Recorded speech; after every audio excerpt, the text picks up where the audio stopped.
ఆధునిక భారతదేశ చరిత్రలో మనం ఇప్పటి వరకు గాంధీ యుగం అనేటువంటి దాంట్లో ఉన్న గాంధీ యుగంలో సహాయ నిరాకరణ ఉద్యమం నాన్ కోఆపరేషన్ మూమెంట్ గురించి చెప్పుకున్నాం. శాసనోల్లంఘన ఉద్యమం సివిల్ డిజొబీడియన్స్ మూమెంట్ గురించి కూడా చెప్పుకున్నాం. రౌండ్ టేబుల్ సమావేశాల గురించి కూడా చెప్పుకున్నాం. ఈ 3 రౌండ్ టేబుల్ సమావేశాలు జరిగాయి. లండన్లో నిర్వహించడం జరిగింది. 3 రౌండ్ టేబుల్ సమావేశాలు అని చెప్పుకున్నాం. శాసనోల్లంఘన ఉద్యమం వరకు 1934 వరకు జరిగినటువంటి స్వతంత్ర సంగ్రామం జరిగినటువంటి విధానం నేర్చుకున్నాం. ఇప్పుడు ఈ రోజుటి క్లాస్లో 1935 నుండి భారతదేశ స్వతంత్రోద్యమంలో జరిగినటువంటి ముఖ్య సంఘటనల గురించి చెప్పుకుందాం. ఇప్పుడు వేటి గురించి చూసుకుందాము అంటే 1935 భారత ప్రభుత్వ చట్టం, 1935 ఇండియన్ గవర్నమెంట్ యాక్ట్ అనేటువంటిది, 1935 భారత ప్రభుత్వ చట్టం అనేటువంటి దానిని ఎవరు రూపొందించారు అంటే బ్రిటన్ పార్లమెంటు రూపొందించడం జరిగింది. 1927లో సైమన్ కమిషన్ ఏర్పాటు చేశారు. ఈ సైమన్ కమిషన్ 1930వ సంవత్సరంలో రిపోర్ట్ ఇచ్చింది. రౌండ్ టేబుల్ సమావేశాలు 1930లో మొదటి రౌండ్ టేబుల్ సమావేశం, 1931లో రెండవ రౌండ్ టేబుల్ సమావేశం, 1932లో మూడవ రౌండ్ టేబుల్ సమావేశం, ఇలా 3 రౌండ్ టేబుల్ సమావేశాలు నిర్వహించారు. 1932వ సంవత్సరం ఆగస్టు నెలలోనే కమ్యూనల్ అవార్డ్ అనేటువంటి దాన్ని కూడా బ్రిటన్ ప్రధానమంత్రి రామ్సే మెక్డొనాల్డ్ ప్రకటించడం జరిగింది. అదేవిధంగా 1932 సెప్టెంబర్ 24వ తేదీన గాంధీకి అంబేద్కర్కి పూనా ఒప్పందం అనేటువంటిది ఎర్వాడ జైల్లో జరిగింది. ఇలా సైమన్ కమిషన్ ఇచ్చినటువంటి రిపోర్టును బేస్ చేసుకొని, రౌండ్ టేబుల్ సమావేశాల్లో చర్చించినటువంటి అంశాలను బేస్ చేసుకొని, కమ్యూనల్ అవార్డును బేస్ చేసుకొని, పూనా ఒప్పందాన్ని బేస్ చేసుకొని, ఇలా ఈ అన్ని అంశాలను బేస్ చేసుకొని బ్రిటన్ పార్లమెంట్ అనేటువంటిది భారతదేశంలో పరిపాలన కోసం ఒక చట్టాన్ని రూపొందించింది. ఆ చట్టం పేరే 1935 భారత ప్రభుత్వ చట్టం అనేటువంటిది. ఈ 1935 భారత ప్రభుత్వ చట్టం అనేటువంటి దానిలో మొత్తం 321 ఆర్టికల్స్, మొత్తం 321 ఆర్టికల్స్, 10 షెడ్యూళ్ళు అనేటువంటివి కలవు. 321 ఆర్టికల్స్, 10 షెడ్యూళ్ళు ఉన్నాయి. ప్రస్తుతం అంటే భారతదేశానికి స్వతంత్రం వచ్చిన తర్వాత రూపొందించినటువంటి రాజ్యాంగంలో అయితే 395 ఆర్టికల్స్ ఉన్నాయి, 8 షెడ్యూళ్ళు ఉండేటివి, 22 భాగాలు ఉండేటివి. ఎప్పుడు అంటే స్వతంత్రం వచ్చిన తర్వాత రాజ్యాంగ పరిషత్ ఆమోదించినటువంటి రాజ్యాంగంలో. ఇది ఎప్పటిది అంటే 1935 ఇండియన్ గవర్నమెంట్ యాక్ట్లో 321 ఆర్టికల్స్, 10 షెడ్యూళ్ళు అనేటువంటి ఉండేటివి. భారత రాజ్యాంగ పరిషత్ అనేటువంటిది రాజ్యాంగాన్ని రచించేటప్పుడు భారత రాజ్యాంగంలో మెజారిటీ అంశాలు ఎక్కడి నుంచి గ్రహించారు అంటే ఈ చట్టం నుంచి గ్రహించడం జరిగింది. అంటే ప్రస్తుతం భారత రాజ్యాంగంలో ఉండేటువంటి మెజారిటీ అంశాలు ఏ చట్టంలో నుంచి గ్రహించడం జరిగింది అంటే 1935 ఇండియన్ గవర్నమెంట్ యాక్ట్. అందుకే 1935 భారత ప్రభుత్వ చట్టాన్ని ప్రస్తుత భారతదేశ రాజ్యాంగానికి ఒక జిరాక్స్ కాపీ లాంటిది, నకలు లాంటిది, మాతృక లాంటిది అని భావించడం జరుగుతుంది. ఈ 1935 భారత ప్రభుత్వ చట్టం గురించి, దీనితో పాటు 1919 మాంటింగ్ చెమ్స్ఫర్డ్ సంస్కరణలు, 1909 మింటో మార్లే సంస్కరణలు, ఇవన్నీ కూడా ఈ రాజ్యాంగ సంస్కరణలు అనేటువంటివి రెగ్యులేటింగ్ చట్టాలు, చార్టర్ చట్టాలు, వీటన్నిటి గురించి మనం సపరేట్గా వీడియోలు చేసుకుందాం. సపరేట్గా ఒక చాప్టర్లో అంటే పాలిటీ కింద చెప్పుకుందాం వీటన్నిటినీ, చట్టాలన్నిటినీ కూడా. ఇప్పుడు మనం హిస్టరీ పరంగా ఏమేమి జరిగావి అనేటువంటి సంఘటనలు చూసుకుందాం. 1935 భారత ప్రభుత్వ చట్టం ప్రకారం 1937వ సంవత్సరంలో భారతదేశంలో ఎన్నికలు నిర్వహించడం జరిగింది. 1935 భారత ప్రభుత్వ చట్టం ప్రకారం 1937లో జరిగినటువంటి ఎన్నికల్లో మొత్తం అప్పటికి భారతదేశంలో ఎన్ని రాష్ట్రాలు ఉండేటివి అంటే బ్రిటిష్ పాలిత రాష్ట్రాలు ఎన్ని అంటే 11. 11 రాష్ట్రాలలో 1937లో జరిగినటువంటి ఎన్నికలలో 8 రాష్ట్రాలలో కాంగ్రెస్ పార్టీ ప్రభుత్వాన్ని ఏర్పాటు చేసింది. ఐఎన్సి ఎన్ని రాష్ట్రాల్లో ప్రభుత్వాన్ని ఏర్పాటు చేసింది అంటే 8 రాష్ట్రాల్లో కాంగ్రెస్ పార్టీ ప్రభుత్వాన్ని ఏర్పాటు చేసింది. ఒక సింధు, పంజాబు, బెంగాలు ఈ 3 రాష్ట్రాలు తప్ప, సింధు, పంజాబు, బెంగాలు ఈ 3 రాష్ట్రాలు తప్ప మిగతా అన్ని రాష్ట్రాల్లో కాంగ్రెస్ పార్టీ అనేటువంటిది ప్రభుత్వాన్ని ఏర్పాటు చేసింది. సింధు రాష్ట్రంలో స్వతంత్ర పార్టీ అనేటువంటిది, ఇండిపెండెంట్ పార్టీ అనేటువంటిది ప్రభుత్వాన్ని ఫామ్ చేసింది. ఈ సింధు రాష్ట్రంలో స్వతంత్ర పార్టీ తరపున ఎవరు సీఎం అయ్యారు అంటే అల్లా బక్ష్ అనేటువంటి వ్యక్తి సీఎం అవ్వడం జరిగింది. సింధు రాష్ట్రానికి ముఖ్యమంత్రి ఎవరయ్యారు అంటే అల్లా బక్ష్ అనేటువంటి వ్యక్తి ముఖ్యమంత్రి అవ్వడం జరిగింది. అదేవిధంగా బెంగాల్ రాష్ట్రంలో ప్రజాకిషక్ పార్టీ అనేటువంటిది ప్రభుత్వాన్ని ఏర్పాటు చేసింది. పంజాబ్ రాష్ట్రంలో యూనియనిస్ట్ పార్టీ అనేటువంటిది ప్రభుత్వాన్ని ఫామ్ చేసింది. ఇలా 1935 భారత ప్రభుత్వ చట్టం ప్రకారం జరిగినటువంటి ఎన్నికల్లో మొత్తం 11 రాష్ట్రాల్లో 8 రాష్ట్రాల్లో కాంగ్రెస్ ప్రభుత్వం ఏర్పడింది. ఒక రాష్ట్రంలో యూనియనిస్ట్ ప్రభుత్వం ఏర్పడింది. ఒక రాష్ట్రంలో ప్రజాకిషక్ పార్టీ ప్రభుత్వాన్ని ఫామ్ చేసింది.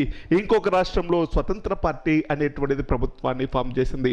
ముస్లిం లీగ్ పార్టీ కానీ, హిందూ మహాసభలు కానీ, అదేవిధంగా అంబేద్కర్ పార్టీ కానీ ఇవన్నీ అసలు ప్రభుత్వాన్ని ఫామ్ చేయలేకపోయినవి, ఎన్నికల్లో గెలవలేకపోయినవి. ఇలా 1937 సంవత్సరంలో ఏర్పడినటువంటి ప్రజా ప్రభుత్వాలు అనేటువంటివి, భారత ప్రభుత్వాలు అనేటువంటివి 1939 సంవత్సరంలో రాజీనామా చేయడం జరిగింది. 1939 సంవత్సరంలో రాజీనామా చేశాయి. ఎందుకని రాజీనామా చేశాయి అంటే మనకు మొదటి ప్రపంచ యుద్ధం అనేటువంటిది 1914 నుంచి 1918 వరకు జరిగింది అని తెలుసు. మరి రెండో ప్రపంచ యుద్ధం అనేటువంటిది 1939 సెప్టెంబర్ 1 నుంచి 1945 వరకు జరిగింది. సెకండ్ వరల్డ్ వార్ అనేటువంటిది 1939 సెప్టెంబర్ 1 నుంచి 1945 వరకు జరిగింది. ఈ రెండో ప్రపంచ యుద్ధం 2 కూటముల మధ్య జరిగింది. వాటిని మిత్ర రాజ్యాలు అని, అక్షరాజ్యాలు అని పిలవడం జరుగుతుంది. మిత్ర రాజ్యాలు, అక్షరాజ్యాలు అని 2 కూటముల మధ్య ఈ రెండో ప్రపంచ యుద్ధం అనేటువంటిది జరిగింది. మిత్ర రాజ్యాలు అంటే బ్రిటను, ఫ్రాన్స్, రష్యా. అక్షరాజ్యాలు అంటే Germany, Japan, Italy. Germany, Japan, Italy వీటినేమో అక్షరాజ్యాలు అని పిలవడం జరుగుతుంది. 1939 సెప్టెంబర్ 1వ తేదీన రెండో ప్రపంచ యుద్ధం అనేటువంటిది మొదలైంది. ఈ రెండో ప్రపంచ యుద్ధం 2 కూటముల మధ్య జరిగింది. ఈ 2 కూటములు మిత్ర రాజ్యాలు బ్రిటన్, ఫ్రాన్స్, రష్యా, అక్షరాజ్యాలు జర్మనీ, జపాన్, ఇటలీ అనేటువంటివి. ఈ రెండో ప్రపంచ యుద్ధం జరగడానికి తక్షణ కారణం ఏంటి అంటే, ఇమ్మీడియట్ రీజన్ ఏంటి అంటే, జర్మనీ నియంత అయినటువంటి నాజీ పార్టీ స్థాపకుడైనటువంటి అడాల్ఫ్ హిట్లర్ అనేటువంటి వ్యక్తి పోలాండ్ దేశంపై, యూరోప్ ఖండంలో భాగంగా ఉన్నటువంటి పోలాండ్ దేశంపై దాడి చేయడం జరిగింది. పోలాండ్ దేశంపై ఎప్పుడైతే జర్మనీ దాడి చేసిందో, ఈ పోలాండ్ దేశానికి సపోర్టుగా పోలాండ్ దేశం నుంచి జర్మనీ యొక్క సైన్యాలను ఉపసంహరించుకోవాలి అని బ్రిటన్ అనేటువంటిది డిమాండ్ చేసింది. అంటే పోలాండ్కు సపోర్టుగా ఎవరు వచ్చారు అంటే బ్రిటన్ రావడం జరిగింది. కానీ జర్మనీ అనేటువంటిది బ్రిటన్ యొక్క డిమాండ్ను అంగీకరించలేదు. పోలాండ్ నుంచి వైదొలగడానికి ఇష్టపడలేదు జర్మనీ. దీనితో పోలాండ్ తరపున ఎవరు యుద్ధంలో పాల్గొన్నారు అంటే బ్రిటన్ అనేటువంటిది యుద్ధంలో పాల్గొనడం జరిగింది.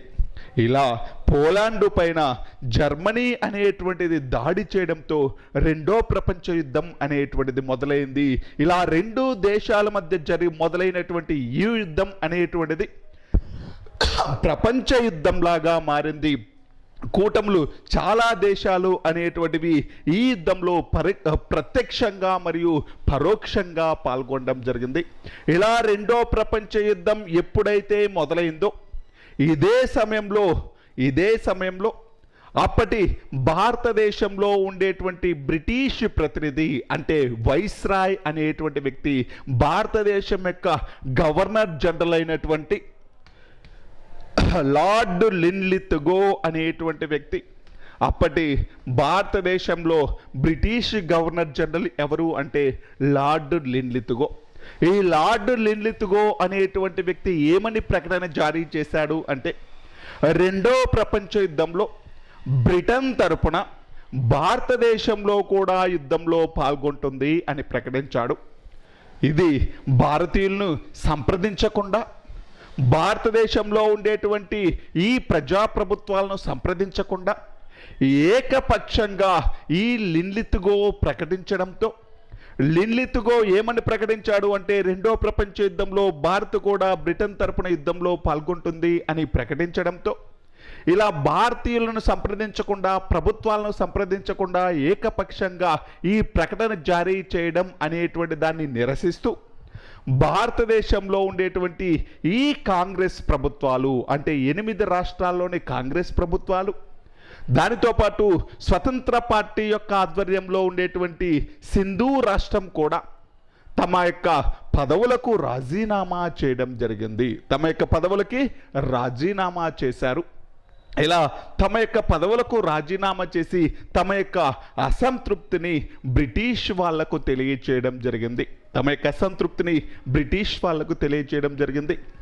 ఇటువంటి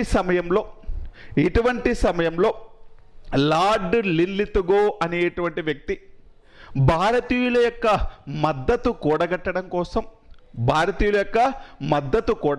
కోసం ఒక ప్రకటన జారీ చేశాడు. దీనినే ఆగస్టు ఆఫర్ అని పిలుస్తారు. లార్డ్ లిన్లిత్గో అనేటువంటి వ్యక్తి 1940 ఆగస్టు నెలలో ఒక ఆఫర్ను ప్రకటించడం జరిగింది. 1940 ఆగస్టు నెలలో ఒక ఆఫర్ను ప్రకటించడం జరిగింది. ఆ ఆఫర్ను ఏమని పిలుస్తారు అంటే ఆగస్టు ఆఫర్ అని పిలవడం జరుగుతుంది. చాలా చాలా ఇంపార్టెంట్ అండి ఎగ్జామ్లో. ఆగస్టు ఆఫర్ను ప్రకటించినటువంటి గవర్నర్ జనరల్ ఎవరు అంటారు? లార్డ్ లిన్లిత్గో అనేటువంటి వ్యక్తి. Lord Linlithgow. ఇప్పుడు ఒకసారి చూద్దాం. ఈ ఆగస్టు ఆఫర్ అనేటువంటి దాన్ని లార్డ్ లిన్లిత్గో ఎందుకు ప్రకటించవలసి వచ్చింది అంటే లార్డ్ లిన్లిత్గో ఎందుకు ప్రకటించారు అంటే 1940వ సంవత్సరంలో మహాత్మా గాంధీ అనేటువంటి వ్యక్తి అప్పటి భారత జాతీయ కాంగ్రెస్ నాయకుడు, కాంగ్రెస్ పార్టీ ముఖ్య నాయకుడు, స్వతంత్రోద్యమ నాయకుడు మహాత్మా గాంధీ బ్రిటిష్ ప్రభుత్వానికి అంటే కాంగ్రెస్ పార్టీ తరపున ఒక తీర్మానం చేసి బ్రిటిష్ ప్రభుత్వానికి సబ్మిట్ చేయడం జరిగింది. కాంగ్రెస్ పార్టీ అనేటువంటిది ఏం తీర్మానం చేసింది అంటే మేము బ్రిటన్ తరపున యుద్ధంలో పాల్గొంటాము. మాకు నాజీయిజం, జర్మనీలో ఉండేటువంటి జాతి అహంకారం అంటే తమ జాతి గొప్పది అని భావించడమే నాజీలు అనేటువంటి వాళ్ళకి జాతి అహంకారం ఎక్కువగా ఉంటుంది. ఫాసిజం అనేటువంటిది ఇటలీలో ఉంటుంది. ఈ నాజీయిజానికి ఫాసిజానికి వ్యతిరేకంగా ఈ జాతి అహంకారానికి వ్యతిరేకంగా ప్రపంచంపై ఆధిపత్యం సాధించాలి అనేటువంటి ఈ అడాల్ఫ్ హిట్లర్, ముస్సోలిని అనేటువంటి నియంత్రణలకు వ్యతిరేకంగా మేము కూడా యుద్ధంలో పాల్గొంటాం. బ్రిటన్ తరపున యుద్ధంలో పాల్గొంటాం. ఎప్పుడంటే మాకు స్వతంత్రం ఇస్తే మేము కూడా ఒక స్వతంత్ర ప్రభుత్వంలాగా మేము కూడా యుద్ధంలో పాల్గొంటాం. కాబట్టి మాకు సంపూర్ణ స్వరాజ్యాన్ని ఇవ్వండి, భారతదేశానికి స్వరాజ్యాన్ని ఇవ్వండి, సంపూర్ణ స్వరాజ్యాన్ని ఇవ్వండి, అప్పుడు యుద్ధంలో పాల్గొంటాం. దానితో పాటు సంపూర్ణ స్వరాజ్యాన్ని ఇవ్వడంతో పాటు ఈ యుద్ధ సమయంలో యుద్ధానికి సంబంధించి సలహాలు ఇవ్వడానికి, యుద్ధానికి సంబంధించి సలహాలు ఇవ్వడానికి ఒక జాతీయ సలహా మండలిని ఏర్పాటు చేయండి అని చెప్పేసి కాంగ్రెస్ పార్టీ అనేటువంటిది ఒక తీర్మానాన్ని ప్రతిపాదించడంతో, ఒక తీర్మానాన్ని ఎవరికి సబ్మిట్ చేసింది అంటే అప్పటి గవర్నర్ జనరల్గా ఉండేటువంటి లార్డ్ లిన్లిత్గోకు సబ్మిట్ చేయడం జరిగింది. ఇప్పుడు మళ్ళీ ఒకసారి చూద్దాం. కాంగ్రెస్ పార్టీలు అనేటువంటివి ప్రభుత్వాలకు రాజీనామా చేసిన తర్వాత ఈ రెండో ప్రపంచ యుద్ధం జరుగుతున్నటువంటి సమయంలో జర్మనీ అనేటువంటిది ఈ మిత్ర రాజ్యాలను ఓడిస్తుంది, చాలా వరకు అన్ని దేశాలను కూడా దెబ్బతీస్తుంది జర్మనీ. ఇటువంటి సమయంలో కాంగ్రెస్ పార్టీ అనేటువంటిది ఒక తీర్మానాన్ని ప్రతిపాదించింది. ఏమని ప్రతిపాదించింది అంటే భారతదేశానికి సంపూర్ణ స్వరాజ్యాన్ని ఇవ్వండి. సంపూర్ణ స్వరాజ్యాన్ని ఇవ్వడంతో పాటు యుద్ధ సమయంలో జాతీయ సలహా మండలి అనేటువంటి దాన్ని ఏర్పాటు చేయండి. అప్పుడు మేము కూడా బ్రిటన్ తరపున యుద్ధంలో పాల్గొంటాం, ప్రజాప్రభుత్వాల తరపున యుద్ధంలో పాల్గొంటాం. ఈ జాతీయ అహంకారం ఉన్నటువంటి ఈ ఇటలీ జర్మనీలకు వ్యతిరేకంగా యుద్ధంలో పాల్గొంటాము అని ప్రకటించడం జరిగింది. కానీ అప్పటి బ్రిటిష్ గవర్నర్ జనరల్ అయినటువంటి లార్డ్ లిన్లిత్గో అనేటువంటి వ్యక్తి ఈ కాంగ్రెస్ పార్టీ యొక్క తీర్మానానికి ఆధారంగా చేసుకొని, ఈ కాంగ్రెస్ పార్టీ యొక్క తీర్మానానికి ఆన్సర్గా, జవాబుగా ఒక ప్రకటన జారీ చేశాడు. భారతీయులకు ఒక ఆఫర్ ఇచ్చాడు. ఏమని, ఆ ఆఫర్ని ఏమని పిలిచాము అంటే ఆగస్టు ఆఫర్. 1940 ఆగస్టు నెలలో భారతీయులకు ఆఫర్ ఇచ్చాడు కాబట్టి దాన్ని ఆగస్టు ఆఫర్. ఎవరు అంటే లార్డ్ లిన్లిత్గో. అసలు ఏముంది ఆగస్టు ఆఫర్లో అంటే భారతదేశానికి ఏముంది అంటే భారతదేశానికి డొమినియన్ స్టేటస్ ఇస్తాం. ఏమని ప్రకటించారు అంటే డొమినియన్ స్టేటస్ ఇస్తాం. డొమినియన్ స్టేటస్ అంటే ఏంటి అంటే స్వయం ప్రతిపత్తి అని అర్థం. డొమినియన్ స్టేటస్ అంటే స్వయం ప్రతిపత్తి, దేశ రక్షణ, ఆర్థిక, విదేశీ వ్యవహారాలు, ఈ మూడు తప్ప మిగతావన్నీ కూడా భారతీయులకు అప్పగించడం జరుగుతుంది. ఎప్పుడు యుద్ధం ముగిసిన తర్వాత, యుద్ధంలో భారతీయులు అనేటువంటి వాళ్ళు బ్రిటన్ వాళ్ళ తరపున పాల్గొంటే, యుద్ధం ముగిసిన తర్వాత భారతదేశానికి డొమినియన్ స్టేటస్ ఇస్తాం, స్వతంత్ర ప్రతిపత్తి ఇస్తాము అని ప్రకటించడం జరిగింది.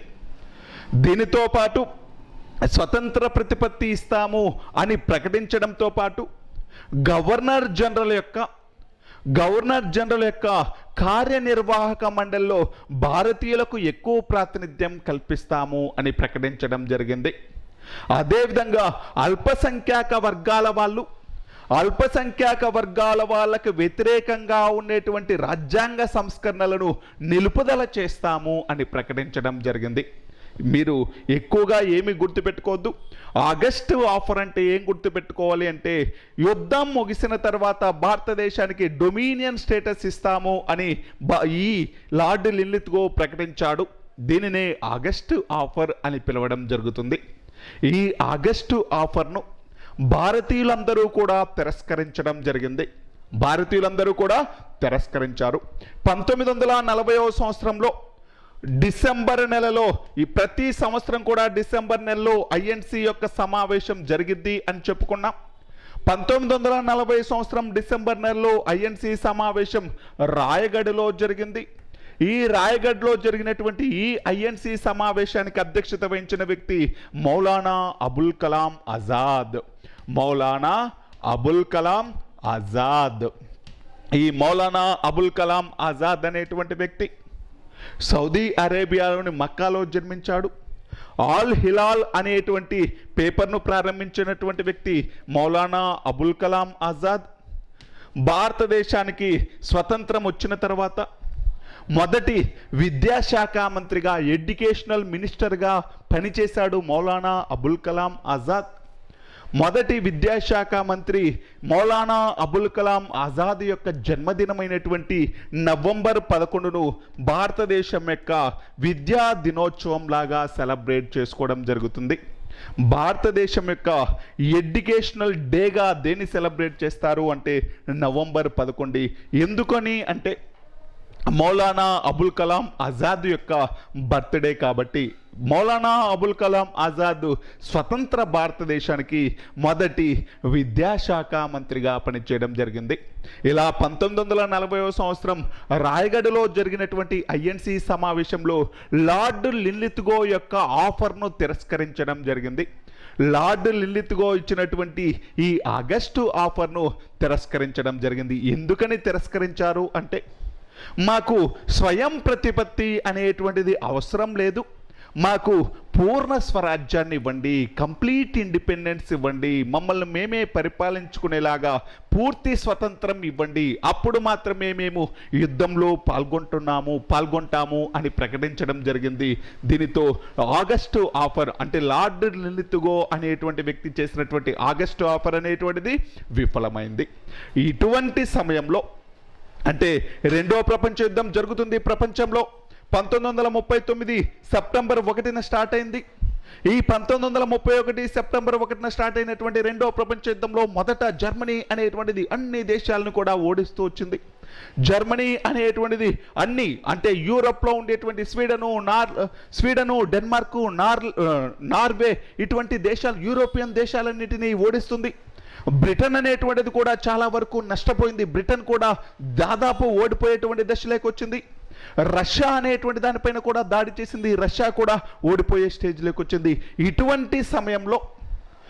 ఇటువంటి సమయంలో ఏం జరిగింది అంటే, అమెరికా యొక్క అమెరికా అధ్యక్షుడైనటువంటి రూజ్వెల్ట్కి బ్రిటన్ ప్రధానమంత్రి అయినటువంటి విన్స్టన్ చర్చిల్కి మధ్య ఒక ఒప్పందం జరిగింది. బ్రిటన్ ప్రధానమంత్రి అయినటువంటి విన్స్టన్ చర్చిల్కి అదేవిధంగా అమెరికా అధ్యక్షుడైనటువంటి రూజ్వెల్ట్కి మధ్య ఒక ఒప్పందం జరిగింది.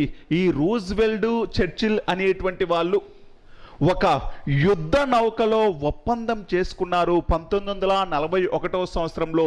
దీనినే అట్లాంటిక్ చార్టర్ అని పిలవడం జరుగుతుంది. దీనిని ఏమని పిలుస్తారు అంటే అట్లాంటిక్ చార్టర్ అని పిలవడం జరుగుతుంది. 1941 అట్లాంటిక్ చార్టర్ అనేటువంటిది ఎవరెవరి మధ్య ఒప్పందము అంటే చర్చిల్కి, రూజ్వెల్ట్కి. ఏముంటుంది ఈ అట్లాంటిక్ చార్టర్లో అంటే, ప్రజా అభిప్రాయానికి వ్యతిరేకంగా ప్రభుత్వాలను ఏర్పాటు చేయకూడదు. ఏ దేశమైనా కూడా ప్రజల యొక్క అభిప్రాయ ప్రకారమే ప్రభుత్వాలను ఏర్పాటు చేయాలి. వలస దేశాలు అంటే ఈ దేశాలను తమ యొక్క కంట్రోల్లో ఉంచుకోవడం అనేటువంటిది కరెక్ట్ కాదు. ప్రజల యొక్క అభిప్రాయం కోసమే ప్రజల యొక్క అభిప్రాయం కోసమే మేము యుద్ధం చేస్తున్నాము, ప్రజాభిప్రాయం కోసమే యుద్ధం చేస్తున్నాము. ఈ జర్మనీ, ఇటలీ, జపాన్ అనేటువంటివి ఇవి నియంతల్లాగా ప్రవర్తిస్తున్నాయి. ఈ దేశాలన్నిటినీ కూడా చిన్న దేశాలన్నిటినీ కూడా ఆక్రమించుకుంటున్నాయి. ఈ ప్రజల యొక్క అభిప్రాయానికి విలువ లేకుండా వీటన్నిటినీ ఆక్రమించుకుంటున్నారు. అలా ఆక్రమించుకోవడం కరెక్ట్ కాదు. ఏదైనా ఒక దేశంలో ప్రజాభిప్రాయ ప్రకారం మాత్రమే ప్రభుత్వాలు ఉండాలి అని ఈ అట్లాంటిక్ చార్టర్లో ఒప్పందం చేసుకోవడం జరిగింది. దీనితో పాటు అమెరికా అనేటువంటిది ఈ ప్రజాస్వామ్యాన్ని నిలబెట్టడం కోసం, ఈ ప్రజా ప్రభుత్వాలను ఏర్పాటు చేయడం కోసం జర్మనీ మరియు ఇటలీ, జపాన్ అనేటువంటి దేశాలకు వ్యతిరేకంగా ఈ మిత్ర రాజ్యాల తరపున యుద్ధంలో పాల్గొంటుంది అని కూడా ప్రకటించడం జరిగింది. ఈ అట్లాంటిక్ చార్టర్లో ఇంపార్టెంట్ ఇష్యూ మీరు గుర్తించాల్సింది ఏంటి అంటే, ప్రజాభిప్రాయం ప్రకారం మాత్రమే ప్రభుత్వాలు పాలించాలి అనేటువంటి విషయం ఉంది. కానీ భారతదేశంలో ప్రజాభిప్రాయం ప్రకారం పాలన జరుగుతుందా అంటే జరగటం లేదు. ఎందుకని? భారతీయులు స్వతంత్రం కోరుకుంటున్నారు, కానీ బ్రిటిష్ ప్రభుత్వం మనకేమన్నా స్వతంత్రం ఇచ్చిందా? ఇవ్వలేదు. కానీ అట్లాంటిక్ చార్టర్లో వీళ్ళు మాత్రం ఒప్పందం చేసుకున్నారు. ఈ అట్లాంటిక్ చార్టర్ అనేటువంటిది భారతీయుల్లో కూడా ఒక నమ్మకం కలిగించింది. అరే, వీళ్ళందరూ కూడా గుర్తించారు, ఇంకా ప్రజాభిప్రాయం ప్రకారం మనకు కూడా స్వతంత్రం వస్తుంది అని ఇక్కడ వాళ్ళు కూడా అంటే అట్లాంటిక్ చార్టర్ పైన నమ్మకం ఉంచడం జరిగింది. కానీ అప్పటి ప్రధాని విన్స్టన్ చర్చిల్ అనేటువంటి వ్యక్తి బ్రిటన్ పార్లమెంటులో ఏమని ప్రకటన జారీ చేశాడు అంటే, ప్రజాభిప్రాయం ప్రకారం ప్రభుత్వాలు ఏర్పాటు చేయడం అనేటువంటిది అన్ని దేశాలకు కాదు, ఏ దేశాలనైతే జర్మనీ ఆక్రమించుకుందో ఈ జర్మనీ ఆక్రమించుకున్నటువంటి ప్రాంతాలకు మాత్రమే ఇది పరిమితం, మిగతా ప్రపంచానికి సంబంధం లేదు అని ప్రకటించడంతో మళ్ళీ భారతీయులకు అసంతృప్తి రావడం జరిగింది. ఎందుకని ఇంకా ఈ చార్టర్ ప్రకారం మనకు స్వతంత్రం వస్తుంది, మనల్ని కూడా ఒక స్వతంత్ర దేశంగా మారుస్తారు అని భావించారు. కానీ చర్చిలు ఎప్పుడైతే బ్రిటన్ పార్లమెంటులో మిగతా ప్రపంచానికి సంబంధం లేదు అని ప్రకటించడంతో ఇంకా భారతీయులకు మళ్ళీ అసంతృప్తి రావడం జరిగింది. బ్రిటిష్ ప్రభుత్వానికి వ్యతిరేకంగా ఉద్యమం చెయ్యాలి అని నిర్ణయించుకోవడం జరిగింది. ఇలా ఉద్యమం చేయాలి అని నిర్ణయించుకున్నప్పుడు ఒక సహాయ నిరాకరణోద్యమం, శాసనోల్లంఘన ఉద్యమం లాగా ఒక పెద్ద మాస్ మూమెంట్ లాగా చేయకూడదు. ఎందుకని అంటే బ్రిటన్ అనేటువంటిది యుద్ధంలో పాల్గొంటుంది. బ్రిటన్ అనేటువంటిది ఒక ప్రజాస్వామ్య దేశం. అదేవిధంగా జర్మనీ, ఇటలీ, జపాన్ అనేటువంటివి సామ్రాజ్యవాద దేశాలాగా బిహేవ్ చేస్తున్నాయి. అవన్నీ ప్రపంచం పైన ఆధిపత్యం కోసం పోరాడుతున్నాయి. కాబట్టి ఆ జర్మనీ, జపాన్ అనేటువంటివి, ఇటలీ అనేటువంటివి యుద్ధంలో గెలవకూడదు. బ్రిటన్ అనేటువంటిది యుద్ధంలో గెలవాలి. బ్రిటను, రష్యా ఈ మిత్రరాజ్యాలు యుద్ధంలో గెలవాలి. ఇటువంటి సమయంలో మనము ఈ బ్రిటన్కు ఇబ్బంది కలిగించకూడదు. బ్రిటన్కి ఇబ్బంది కలిగించకుండానే మన యొక్క డిమాండ్ను మనం ప్రభుత్వాలకు తెలియచేయాలి, మన యొక్క నిరసనను ప్రభుత్వానికి తెలియచేయాలి అని నిర్ణయించుకొని అటువంటి పెద్ద ఉద్యమాలు చేయకుండా చిన్న ఉద్యమం చేయాలి, మన యొక్క నిరసనను తెలియచేయాలి, భారతీయుల యొక్క నిరసనను తెలియచేయాలి అని నిర్ణయించుకోవడం జరిగింది. అలా నిర్ణయించుకొని చేసినటువంటి ఉద్యమం పేరే వ్యక్తి సత్యాగ్రహం అనేటువంటిది. వ్యక్తి సత్యాగ్రహం. ఈ వ్యక్తి సత్యాగ్రహం అనేటువంటి దానిని 1940వ సంవత్సరం అక్టోబర్ 17వ తేదీన ప్రారంభించడం జరిగింది. ఏమీ లేదండి, వ్యక్తి సత్యాగ్రహం అనేటువంటిది ఎందుకు చేశారు అంటే భారతీయులకి సంపూర్ణ స్వతంత్రం అనేటువంటిది ఇవ్వడానికి బ్రిటిష్ వాళ్ళు ఒప్పుకోలేదు. కాబట్టి రెండో ప్రపంచ యుద్ధం జరుగుతున్న సమయంలో ప్రజల యొక్క నిరసనను తెలియచేయడం కోసం ఈ వ్యక్తి సత్యాగ్రహం అనేటువంటి దాన్ని మొదలు పెట్టడం జరిగింది. ఈ వ్యక్తి సత్యాగ్రహం అనేటువంటి దాన్ని 1940 అక్టోబర్ 17న మొదలు పెట్టడం జరిగింది. ఈ వ్యక్తి సత్యాగ్రహం అంటే ఏంటి అంటే ఇండివిడ్యువల్గా ఒక్కొక్క సత్యాగ్రహి ఈ ఉద్యమంలో ఏం చేస్తారు అంటే ఒక సత్యాగ్రహిని సెలెక్ట్ చేయడం జరుగుతుంది. ఈ సత్యాగ్రహి అనేటువంటి వ్యక్తి బ్రిటిష్ వాళ్ళకి వ్యతిరేకంగా బ్రిటిష్ వాళ్ళకు సహాయం చేయకూడదు, యుద్ధంలో సహాయం చేయకూడదు అని ప్రచారం చేస్తూ ఉండాలి. ఒకవేళ ఇతన్ని అరెస్టు చేసిన వెంటనే ఇంకొక సత్యాగ్రహి నియమించడం జరుగుతుంది, అతను ప్రచారం చేయాలి. ఇలా ఒక్కొక్కరు ఇండివిడ్యువల్గా సత్యాగ్రహం చేయాలి అని నిర్ణయించుకోవడం జరిగింది. దీన్నే వ్యక్తి సత్యాగ్రహం అని పిలవడం జరుగుతుంది. ఇలా సత్యాగ్రహం చేస్తూ ఈ నిరసనలు అనే ఈ సత్యాగ్రహి చివరికి ఎక్కడికి చేరుకోవాలి అంటే ఢిల్లీకి చేరుకోవాలి అని ఈ ఉద్యమంలో నిర్ణయించడం జరిగింది.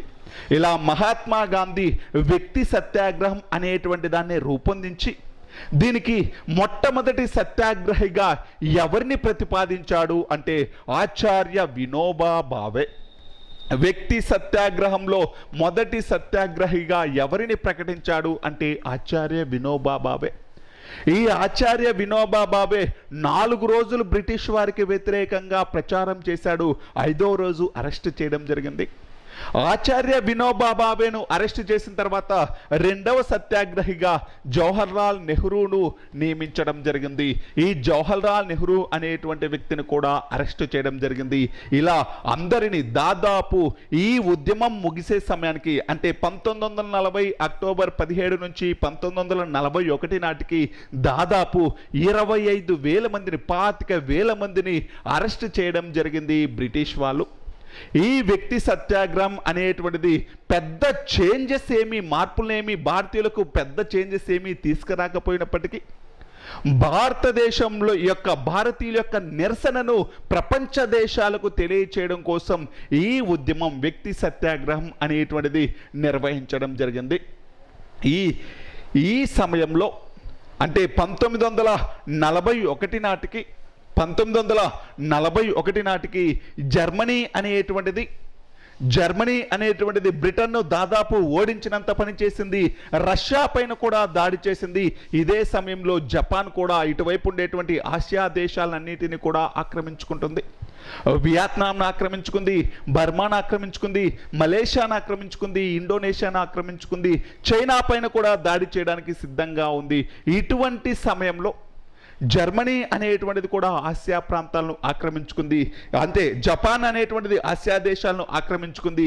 జర్మనీ అనేటువంటిది రష్యా పైన దాడి చేసింది. బ్రిటన్ను కూడా దాదాపు ఓడించేటువంటి ఈ సమయంలో జపాన్ అనేటువంటిది 1941 సంవత్సరంలో జపాన్ అనేటువంటిది 1941 సంవత్సరంలో హవాయి దీవులలో ఉండేటువంటి అమెరికా నౌకా రేవు పట్టణమైనటువంటి హవాయి దీవులలో ఉండేటువంటి అమెరికా రేవు పట్టణమైనటువంటి పెరల్ హార్బర్ పైన దాడి చేయడం జరిగింది. 1941 సంవత్సరంలో హవాయి దీవుల్లో అమెరికా నౌకాదళ రేవు పట్టణమైనటువంటి పెరల్ హార్బర్ పైన దాడి చేసి చాలా ఎక్కువ నష్టాన్ని కలిగించడం జరిగింది అమెరికా నౌకాదళానికి.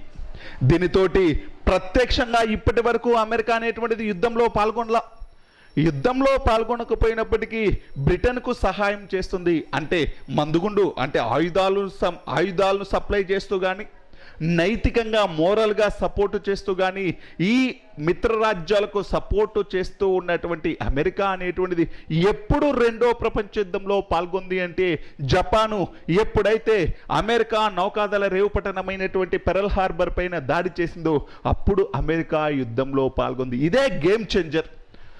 ఒకవేళ అమెరికా అనేటువంటిది ఈ యుద్ధంలో మిత్రరాజ్యాల తరపున పాల్గొనకపోతే పరిస్థితి వేరే విధంగా ఉండేదేమో.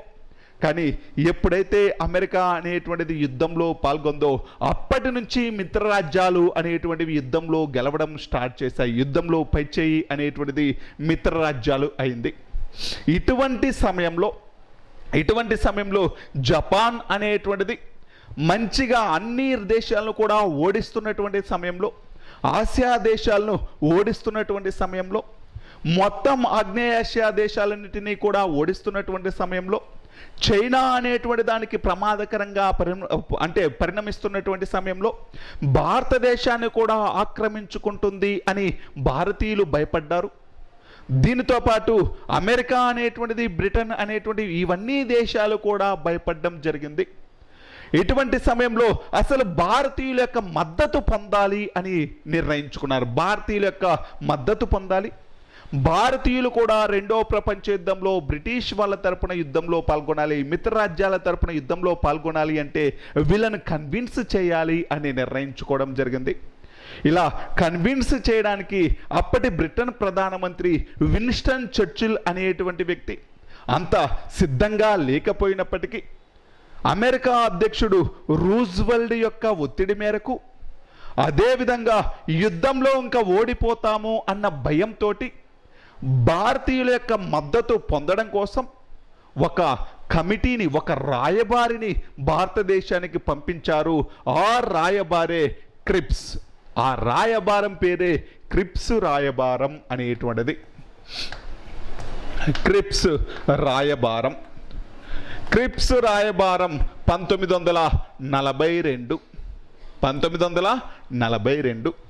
ఇప్పుడు అమెరికా అధ్యక్షుడైనటువంటి రూజ్వెల్ట్ యొక్క ఒత్తిడి మేరకు రెండో ప్రపంచ యుద్ధంలో బ్రిటన్ అనేటువంటిది తీవ్రంగా నష్టపోతున్నటువంటి సమయంలో, చైనా పైన కూడా జపాన్ అనేటువంటిది దాడి చేయడానికి సిద్ధంగా ఉన్న సమయంలో, జపాన్ అనేటువంటిది ఆసియా దేశాలన్నిటినీ కూడా ఆక్రమించుకుంటూ భారతదేశాన్ని ఆక్రమించుకోవాలి అని చూస్తున్నటువంటి సమయంలో, ఈ మిత్రరాజ్యాలకు మద్దతుగా, బ్రిటన్కు మద్దతుగా భారతీయుల యొక్క సహాయాన్ని పొందడం కోసం, భారతదేశాన్ని కూడా యుద్ధంలో పాల్గొనేలా చేయడం కోసం బ్రిటన్ ప్రధాని విన్స్టన్ చర్చిల్ తన క్యాబినెట్లో ఉండేటువంటి తన మంత్రివర్గ సహచరుడైనటువంటి సర్ స్టాఫర్డ్ క్రిప్స్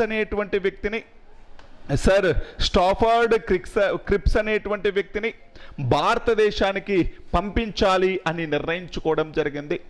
భారతదేశానికి పంపించాలి అని ఈ క్రిప్స్ మిషన్ అనేటువంటి దాన్ని ఏ రోజున ప్రకటించాడు అంటే 1942 మార్చి 11వ తేదీన ప్రకటించడం జరిగింది. ఈ క్రిప్స్, సర్ స్టాఫోర్డ్ క్రిప్స్ అనేటువంటి వ్యక్తి భారతదేశాన్ని ఎప్పుడు సందర్శించాడు అంటే 1942 మార్చి 23వ తేదీన భారతదేశాన్ని సందర్శించడం జరిగింది. ఇప్పుడు క్రిప్స్ రాయబారం గురించి చెప్తున్నాను. 1942 మార్చి 23వ తేదీన భారతదేశాన్ని సందర్శించాడు sir Stafford Cripps. Sir Stafford క్రిప్స్కి భారతీయులతో మంచి సంబంధం, అంటే అప్పటి కాంగ్రెస్ పార్టీ నాయకులతో మంచి సంబంధాలు ఉండేటివి. గాంధీతో కానీ నెహ్రూతో కానీ మంచి సంబంధాలు కలిగి ఉండేటివి. అందుకని సర్ క్రిప్స్ని అందరూ ఇక్కడ ఉండేటువంటి కాంగ్రెస్ పార్టీ వాళ్ళు కూడా యాక్సెప్ట్ చేయడం జరిగింది. సరే, భారతీయులకి త్వరలో స్వతంత్రం వస్తుంది అని భావించారు. కానీ స్టాఫోర్డ్ క్రిప్స్ అనేటువంటి వ్యక్తి కొన్ని ప్రతిపాదనలు సూచించాడు కాంగ్రెస్ పార్టీకి. ఏమని ప్రతిపాదనలు సూచించాడు అంటే, క్రిప్స్ రాయబారం తీసుకొచ్చాడు బ్రిటిష్ ప్రభుత్వం నుంచి. ఏ రాయబారాలు తీసుకొచ్చాడు అంటే, యుద్ధం ముగిసిన వెంటనే భారతదేశానికి స్వతంత్ర ప్రతిపత్తి ఇస్తాము, డొమినియన్ స్టేటస్ ఇస్తాము అని ప్రకటించడం జరిగింది.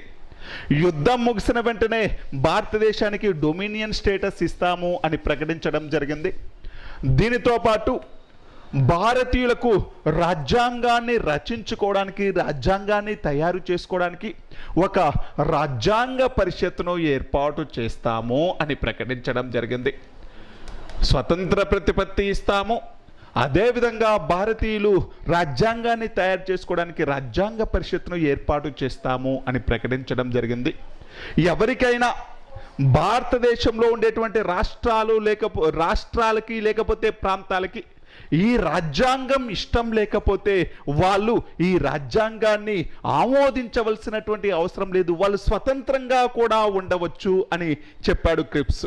ఇది ఎందుకు అంటే ముస్లింలను కన్విన్స్ చేయడం కోసం, ముస్లిం లీగ్ పార్టీని కన్విన్స్ చేయడం కోసం.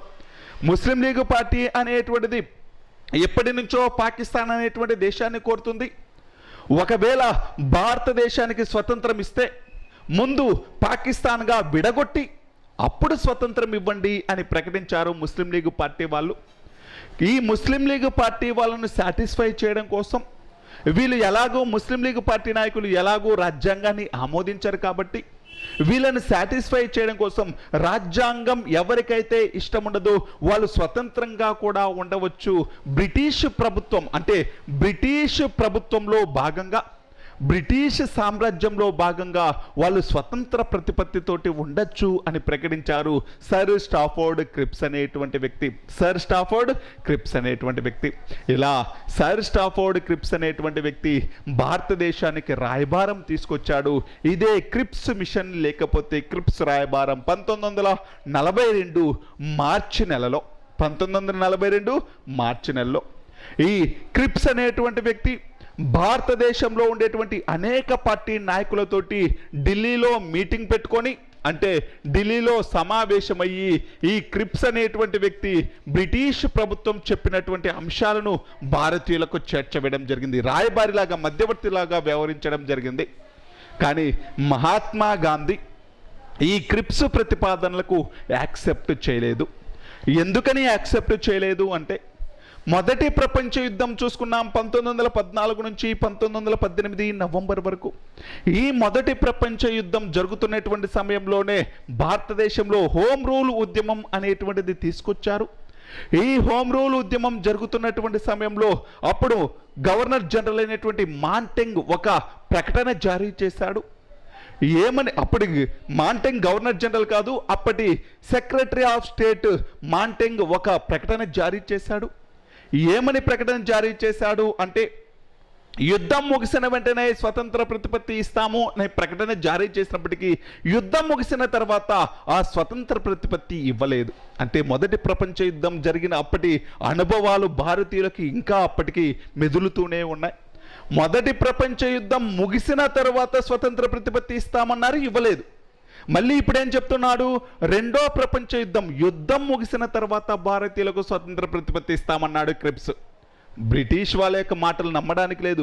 ఇప్పటికిప్పుడు భారతదేశానికి స్వతంత్ర ప్రతిపత్తి కానీ లేకపోతే పూర్ణ స్వరాజ్ కానీ ఇవ్వాలి కానీ ఎప్పుడో యుద్ధం ముగిసిన తర్వాత స్వతంత్ర ప్రతిపత్తి ఇస్తాము అంటే దీనికి మేము యాక్సెప్ట్ చేయము.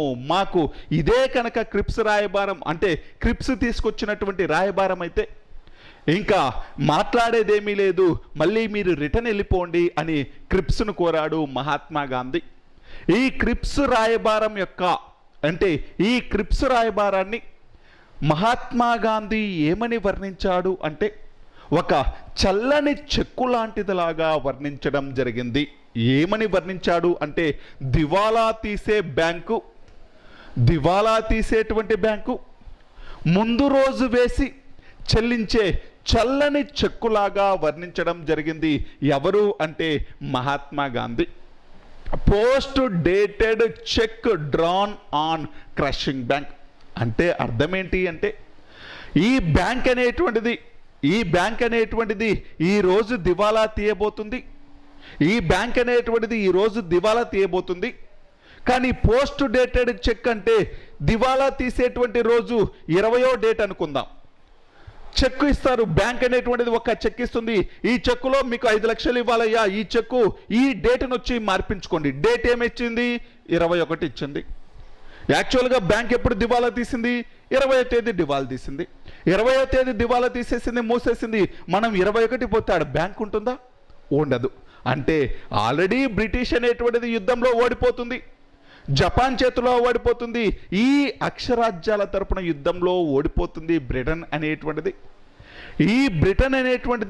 ఈ ఓడిపోతున్నటువంటి ఈ సమయంలో ఆల్రెడీ బ్రిటన్ అనేటువంటిది దివాలా తీయబోతుంది, ఓడిపోతుంది. ఇటువంటి సమయంలో మీరు ఎప్పుడో మాకు స్వతంత్రం ఇస్తాము అంటున్నారు.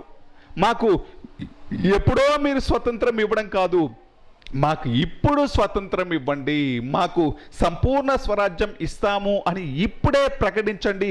వెంటనే మేము మీ తరపున యుద్ధంలో పాల్గొంటాము, లేకపోతే యుద్ధంలో పాల్గొనము అని క్రిప్స్ రాయబారాన్ని తిరస్కరించడం జరిగింది. ఎగ్జామ్లో ఎప్పుడూ కూడా అడిగేటువంటి క్వశ్చన్ ఏంటి అంటే క్రిప్స్ రాయబారాన్ని మహాత్మా గాంధీ ఏమని వర్ణించాడు? Post dated cheque drawn on crashing bank అని వర్ణించడం జరిగింది. దివాలా తీసేటువంటి బ్యాంకు ముందు రోజు వేసి చెల్లించే చల్లని చెక్కు లాంటిదిలాగా క్రిప్స్ రాయబారాన్ని వర్ణించాడు మహాత్మా గాంధీ అనేటువంటి వ్యక్తి. ఇలా క్రిప్స్ రాయబారం అనేటువంటిది విఫలమైంది. ఈ క్రిప్స్ రాయబారం అనేటువంటిది విఫలం అవడానికి కారణం మహాత్మా గాంధీ మరియు కాంగ్రెస్ పార్టీ అని క్రిప్స్ విమర్శించాడు, బ్రిటిష్ ప్రభుత్వం అనేటువంటిది విమర్శించడం జరిగింది. క్రిప్స్ మరియు బ్రిటిష్ ప్రభుత్వం అనేటువంటిది ఈ క్రిప్స్ రాయబారం విఫలం అవడానికి కాంగ్రెస్ పార్టీ మహాత్మా గాంధీ యొక్క మొండి పట్టుదల వల్లే ఈ రాయబారం విఫలమైంది అని కాంగ్రెస్ పార్టీని మహాత్మా గాంధీని విమర్శించడంతో ఇదే సమయంలో జపాన్ అనేటువంటిది అన్ని ఆసియా దేశాలను ఆక్రమించి ఇంకా భారతదేశాన్ని కూడా ఆక్రమించుకోవడానికి సిద్ధంగా ఉంది.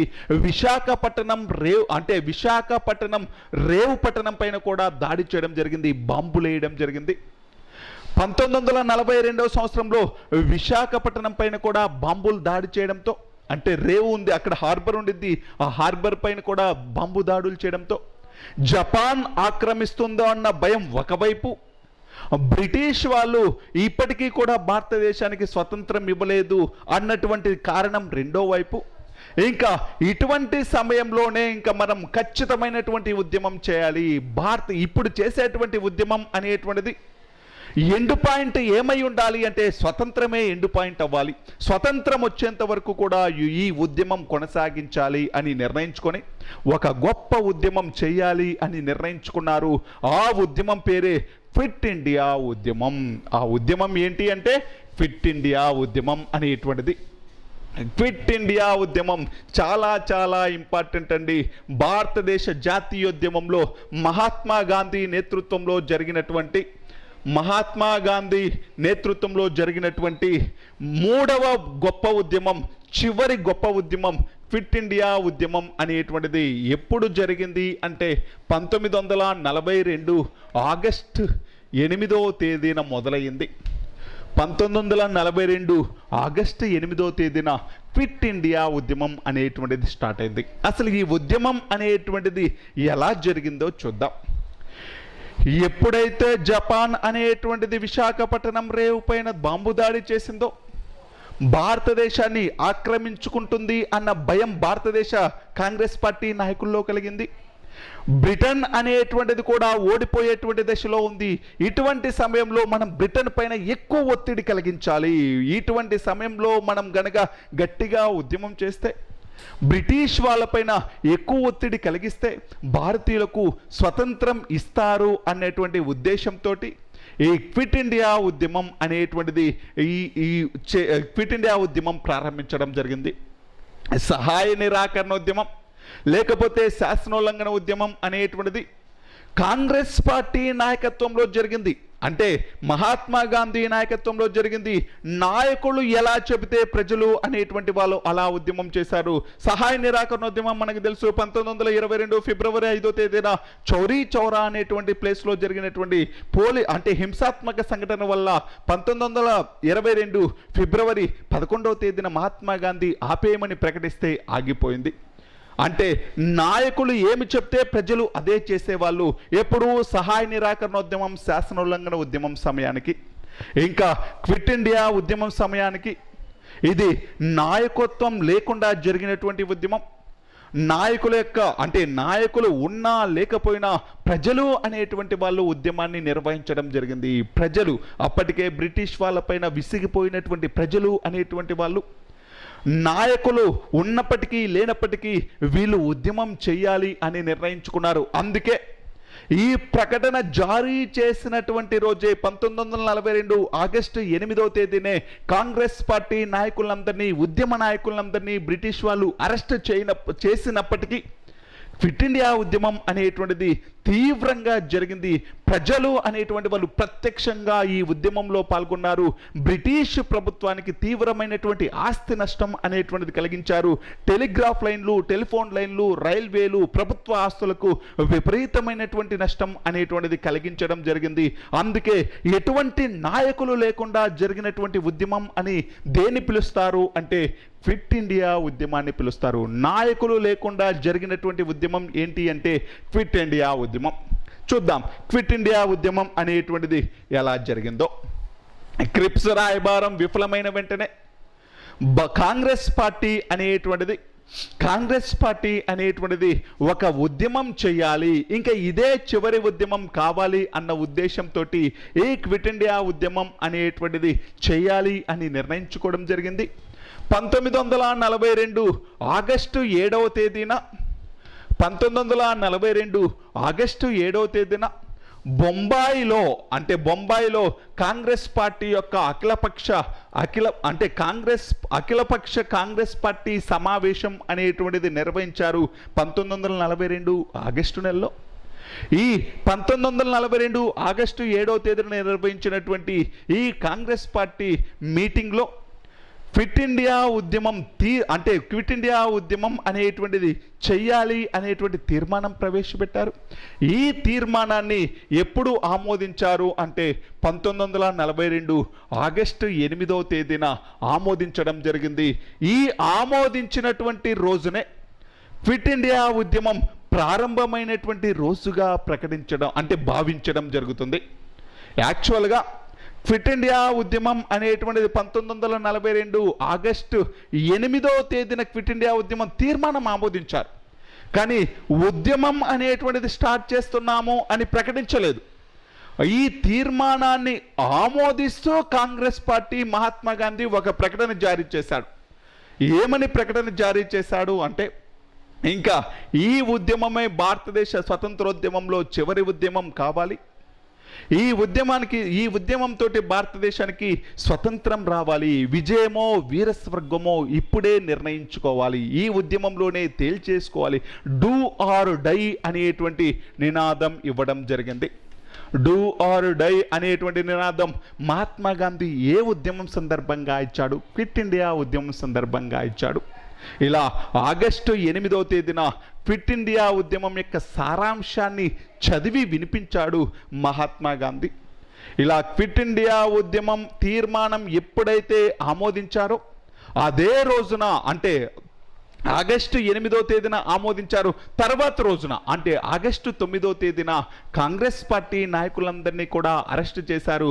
అంటే మహాత్మా గాంధీని, ఆయన యొక్క భార్య అయినటువంటి కస్తూరిబా గాంధీని, సరోజిని నాయుడును, మహాత్మా గాంధీ యొక్క పర్సనల్ సెక్రటరీ అనేటువంటి మహదేవ దేశాయిని, వీళ్ళందరినీ అరెస్ట్ చేయడం జరిగింది. వీళ్ళందరినీ కూడా అరెస్ట్ చేసి ఆగాఖాన్ ప్యాలెస్కి, అంటే పూనాలో ఉండేటువంటి ఆగాఖాన్ ప్యాలెస్కి తరలించడం జరిగింది.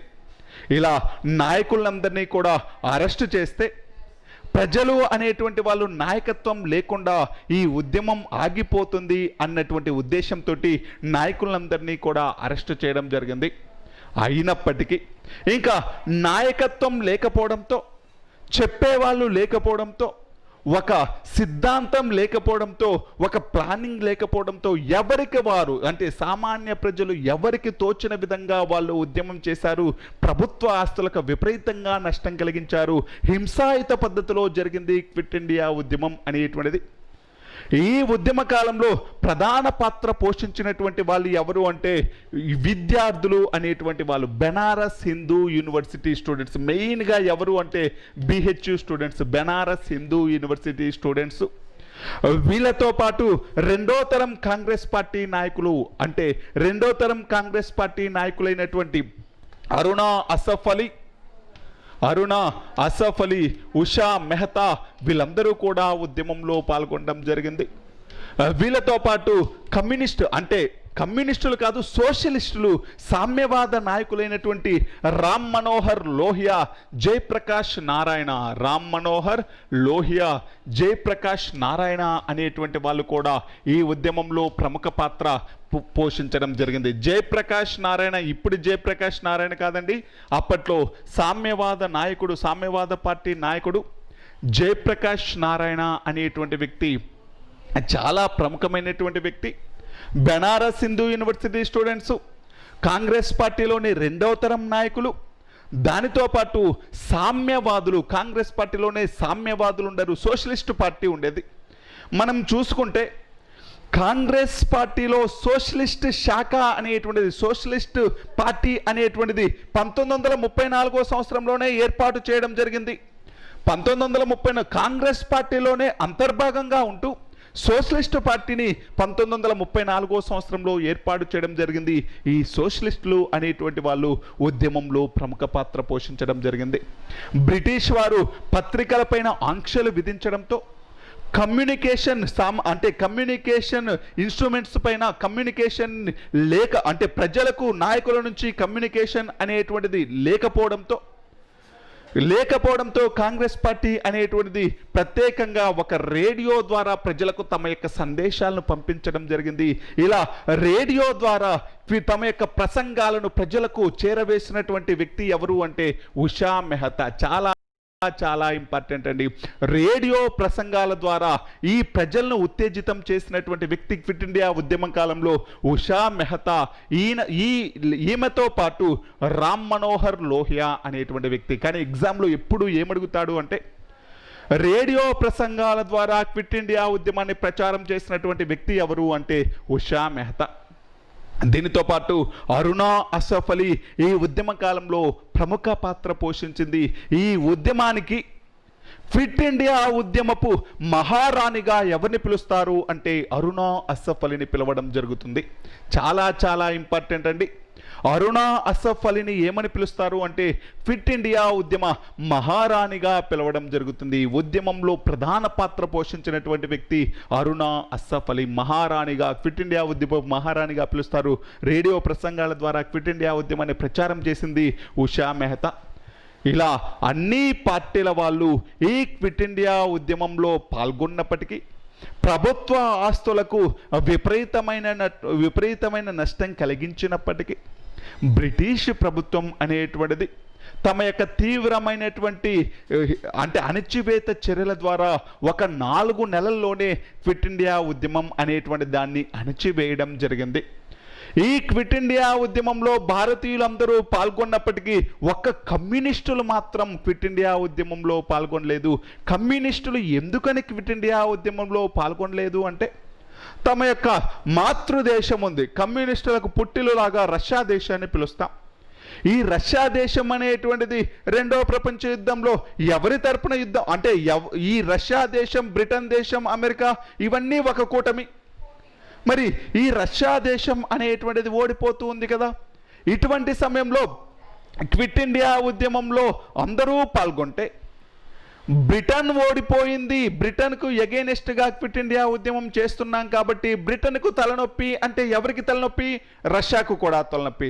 బ్రిటన్ వీక్ అయింది అంటే రష్యా కూడా వీక్ అవుతుంది. కాబట్టి ఇప్పుడు రష్యాకు మద్దతుగా ఈ రెండో ప్రపంచ యుద్ధంలో భారతీయులందరూ కూడా రెండో ప్రపంచ యుద్ధంలో పాల్గొనాలి. రెండో ప్రపంచ యుద్ధం అనేటువంటిది ఒక ప్రజా యుద్ధం లాగా అభివర్ణించినటువంటి పార్టీ ఏంటి అంటే కమ్యూనిస్టు పార్టీ. కమ్యూనిస్టు పార్టీ అనేటువంటిది, ఈ కమ్యూనిస్టు పార్టీ అనేటువంటిది అవి ఒక దేశానికి పరిమితమైపోదు. అది లోకల్ కాదు. కమ్యూనిస్టు పార్టీ అనేటువంటిది ప్రపంచమంతం, అంటే ఏదో ఒక ప్రాంతానికి ఏదో ఒక దేశానికి పరిమితమైపోదు. ప్రపంచ దేశానికి మొత్తానికి పరిమితం, అంటే ప్రపంచ దేశాలన్నిటికీ సంబంధించింది. అందుకే భారతీయులు లేకపోతే చైనా, లేకపోతే రష్యా, లేకపోతే అమెరికాని ఫీల్ అవ్వదు. కమ్యూనిస్టులంతా ఒకటే అని ఫీల్ అవుతుంది కమ్యూనిస్టు పార్టీ.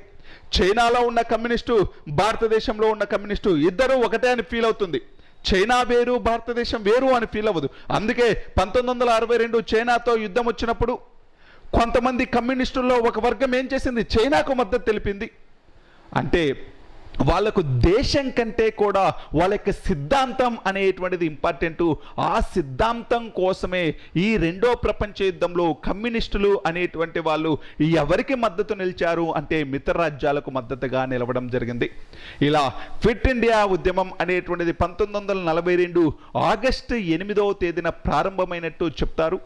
అందుకే ఈ ఉద్యమాన్ని ఆగస్టు విప్లవం లేకపోతే ఆగస్టు క్రాంతి అని పిలవడం జరుగుతుంది. ఎందుకని ఆగస్టు విప్లవం అని పిలిచారు అంటే ఈ ఉద్యమం అనేటువంటిది ఆగస్టు 8వ తేదీన, ఈ ఉద్యమం అనేటువంటిది ఆగస్టు 8వ తేదీన ప్రారంభమైంది కాబట్టి దీన్ని ఆగస్టు విప్లవం అని పిలుస్తారు. క్విట్ ఇండియా ఉద్యమపు ప్రకటన ఎక్కడి నుంచి జారీ అయింది అంటే బొంబాయి నుంచి ఈ ఉద్యమ ప్రకటన అనేటువంటిది జారీ అవ్వడం జరిగింది. ఇలా అనేక ప్రాంతాలలో హింసాత్మక సంఘటనలు జరిగాయి. కొన్ని చోట్ల అయితే బ్రిటిష్ సామ్రాజ్యాన్ని కొలగొట్టి కొన్ని ప్రాంతాలలో ప్రజాప్రభుత్వాలను కూడా, స్వతంత్ర ప్రభుత్వాలను కూడా ఏర్పాటు చేయడం జరిగింది. సతారా అనేటువంటి ప్రాంతంలో వైబీ చవాన్ నేతృత్వంలో ప్రజాప్రభుత్వాన్ని కూడా ఏర్పాటు చేయడం జరిగింది. ఇలా ఈ క్విట్ ఇండియా ఉద్యమం అనేటువంటిది రెండో ప్రపంచ యుద్ధ కాలంలో జరిగినటువంటి గొప్ప ఉద్యమం. భారతదేశ స్వతంత్రోద్యమంలో జరిగినటువంటి చిట్ట చివరి గొప్ప ఉద్యమం. ఈ ఉద్యమం అనేటువంటిది విఫలమైనప్పటికీ ఇంకా బ్రిటిష్ వారికి, ప్రపంచ దేశాలకి అందరికీ కూడా ఒక ఇన్ఫర్మేషన్ ఇవ్వడం జరిగింది. ఏమని ఇచ్చారు? ఒక సందేశం ఇచ్చారు. ఇంకా ఎక్కువ రోజులు భారతదేశాన్ని పరిపాలించలేము మనము. ఇంతకుముందు అంటే నాయకులు ఉద్యమాలు చేసేవాళ్ళు, ఇప్పుడు కామన్ మ్యాన్ కూడా, సామాన్య ప్రజలు కూడా ఉద్యమంలో పాల్గొంటున్నారు. ఇంకా వీళ్ళను మన యొక్క చర్యల ద్వారా వీళ్ళను ఎక్కువ రోజులు అణిచివేయలేము, వీళ్ళను మన యొక్క కంట్రోల్లో ఉంచుకోలేము అనేటువంటిదైతే బ్రిటిష్ ప్రభుత్వానికి తెలిసింది.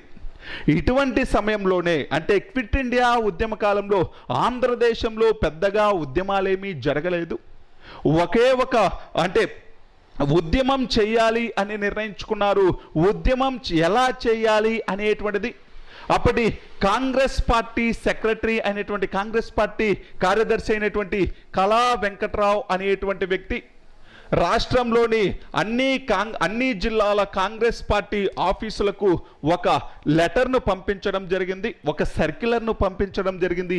దానినే కర్నూల్ సర్క్యులర్ అని పిలవడం జరుగుతుంది. దానిని ఏమని పిలుస్తారు అంటే కర్నూల్ సర్క్యులర్. మనకి ఎగ్జామ్లో ఏమది ఇంపార్టెంట్ అంటే క్విట్ ఇండియా ఉద్యమ కాలంలో కర్నూల్ సర్క్యులర్ను జారీ చేసినటువంటి వ్యక్తి ఎవరు అంటారు? కళా వెంకట్రావు. ఎందుకని కర్నూల్ సర్క్యులర్ అంటారు అంటే కర్నూలు జిల్లా ఆఫీస్లో దొరికింది కాబట్టి. కాంగ్రెస్ పార్టీ ఆఫీసు కర్నూలు జిల్లాలో ఉంది. ఈ కర్నూలు జిల్లాలోని కాంగ్రెస్ పార్టీ ఆఫీసులో ఆ సర్క్యులర్ దొరికింది కాబట్టి కర్నూలు సర్క్యులర్ అని పిలిచాం. ఏముంది అంటే ఆంధ్రదేశంలో కాంగ్రెస్ పార్టీ ఫిట్ ఇండియా ఉద్యమాన్ని ఎలా నిర్వహించాలి, విధి విధానాలు ఎలా ఈ ఉద్యమాన్ని ముందుకు తీసుకెళ్ళాలి, ఎలా నిర్వహించాలి అనేటువంటి విషయం ఈ సర్క్యులర్లో ఉంది కాబట్టి దీన్ని కర్నూలు సర్క్యులర్ అని పిలిచారు. 1942 సంవత్సరంలో జారీ చేసినటువంటి వ్యక్తి ఎవరు అంటే జారీ చేసినటువంటి వ్యక్తి కళా వెంకట్రావు. ఇది క్విట్ ఇండియా ఉద్యమం అనేటువంటిది. క్విట్ ఇండియా ఉద్యమపు మహారాణి అని ఎవరిని పిలుస్తారు అంటే అరుణా అసఫ్ అలీని. ఢిల్లీ నగరానికి మొదటి మేయర్ లాగా పనిచేసింది ఎవరు అంటే అరుణా అసఫ్ అలీ. క్విట్ ఇండియా ఉద్యమాన్ని రేడియో ద్వారా ప్రసారం చేసినటువంటి వ్యక్తి ఉషా మెహతా. సామ్యవాదులు అనేటువంటి సోషలిస్టులు ఈ ఉద్యమ కాలంలో ప్రముఖ పాత్ర పోషించారు. వీళ్ళతో పాటు BHU స్టూడెంట్స్ కూడా ప్రముఖ పాత్ర పోషించడం జరిగింది. డూ ఆర్ డై నినాదం ఈ ఉద్యమం సమయంలో ఇచ్చింది ఎవరు అంటే మహాత్మా గాంధీ. ఈ ఉద్యమాన్నే ఆగస్టు విప్లవం, ఆగస్టు క్రాంతి అని పిలుస్తారు. ఎక్కడి నుంచి ఈ ఉద్యమ ప్రకటన వచ్చింది అంటే బొంబాయి నుంచి ఉద్యమ ప్రకటన అనేటువంటిది రావడం జరిగింది. ఆంధ్ర ప్రాంతంలో ఈ కర్నూలు సర్క్యులర్ ఏ ఉద్యమ కాలంలో జారీ చేయబడింది అని కూడా అడుగుతాడు. క్విట్ ఇండియా ఉద్యమ కాలంలో ఎవరు జారీ చేసింది అంటే కళా వెంకట్రావు అనేటువంటి వ్యక్తి. వ్యక్తి సత్యాగ్రహం అనేటువంటి దాన్ని 1940 అక్టోబర్ 17వ తేదీన ఈ వ్యక్తి సత్యాగ్రహం ప్రారంభించారు. మొట్టమొదటి సత్యాగ్రహి ఆచార్య వినోబా భావే, రెండో సత్యాగ్రహి జవహర్లాల్ నెహ్రూ.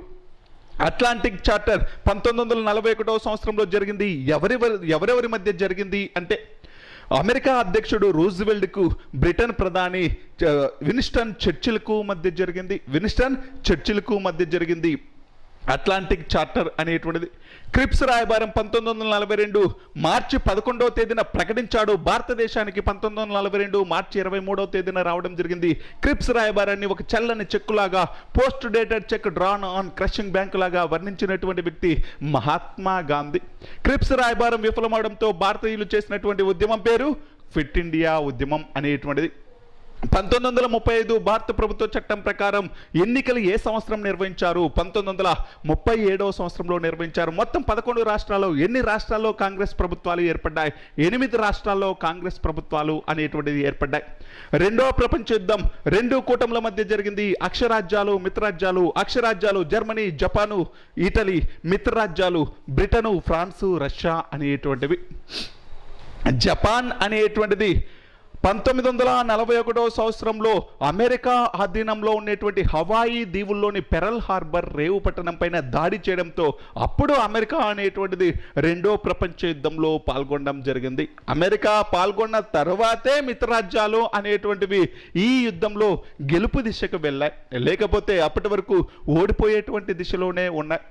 హిట్లర్ స్థాపించినటువంటి పార్టీ నాజీ పార్టీ. హిట్లర్ యొక్క బుక్ పేరు, ఆయన రాసినటువంటి ఆయన యొక్క బయోగ్రఫీ, ఆటోబయోగ్రఫీ ఆయనే రాసుకున్నాడు. దాని పేరు మెయినీ క్యాంప్. హిట్లర్ యొక్క ఆటోబయోగ్రఫీ పేరు ఏంటి అంటే మెయినీ క్యాంప్ అనేటువంటిది. హిట్లరు జైల్లో ఉన్నటువంటి అప్పుడు మెయినీ క్యాంప్ అనేటువంటి తన యొక్క జీవిత చరిత్రను రాసుకోవడం జరిగింది.